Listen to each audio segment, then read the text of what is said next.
13 personnes auraient porté plainte contre l'intéressé. La communauté Bassona aurait perdu à ce jour plus de 5075 têtes de bœuf.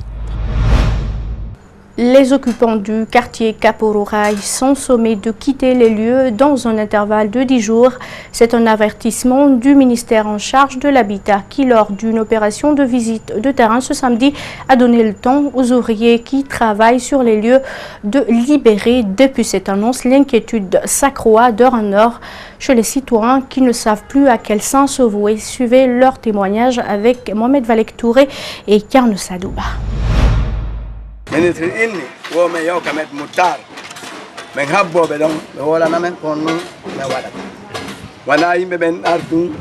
C'est une menace de déguerpissement qui pèse sur nombreuses familles à Kapororaï.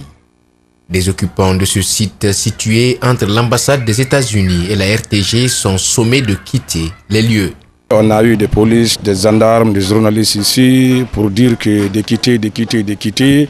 On a beaucoup de engins ici qui n'ont pas de punais, qui n'ont rien, qu'on n'a pas même moyen de le faire quitter. Maintenant, on ne sait pas là où nous allons partir parce qu'on n'a rien vu comme un espace là où nous allons déposer notre matériel. Où on va aller maintenant? Chaque fois on demande. Non, on est fatigué, on est vieux maintenant.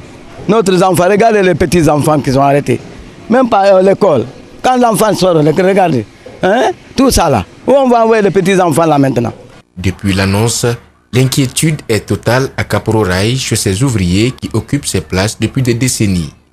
Aucun autre domaine ne leur a été proposé. Avant-hier, on les a vus ici. Bon, ils sont venus nous demander de quitter les lieux, mais ils n'ont pas encore une partie où vraiment on va partir pour pouvoir se débrouiller. Et moi qui suis là, je suis diplômé de BTS en mécanique. Bon, on n'a pas d'emploi d'abord, donc ici, bon, c'est ce monsieur qui m'a reçu ici pour pouvoir au moins rester en train de me débrouiller. Mais ils sont venus encore nous dire de quitter les lieux. Quand le gouvernement vient nous dire quelque chose, on va être content. Si ça construit aussi, c'est pour nous, pour notre avenir des enfants. On n'est pas méchants. Pour nous, ça c'est comme les souris ou bien les chats. C'est pas bon. Ces derniers souhaitent de tout leur vœu que leurs préoccupations soient prises en compte par le chef de l'État. Ils sont prêts à se mobiliser pour demander à l'État de leur trouver un endroit propice où ils peuvent rester. On les croyait disparus, mais pourtant, elles résistent encore. Les cérémonies d'intronisation de chefs coutumiers demeurent une tradition. Dans le Mandingue, la communauté Nko de Sangaredi perpétue cette tradition qui symbolise son identité culturelle. L'une de nos équipes qui rentre de la ville de Sangaredi a assisté à une cérémonie de ce genre. Reportage Mamadou Boydialo et Ibrahima Sori Sankisouma.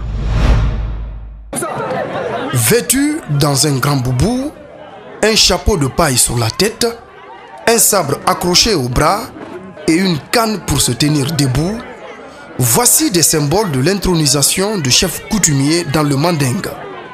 La communauté Nko, qui regroupe des Malinké, des Diakanké ou encore des Koniaké, perpétue ici à Sangaredi cette tradition qui tend à disparaître. Parce que partout où on est, il faut qu'on transpose nos traditions.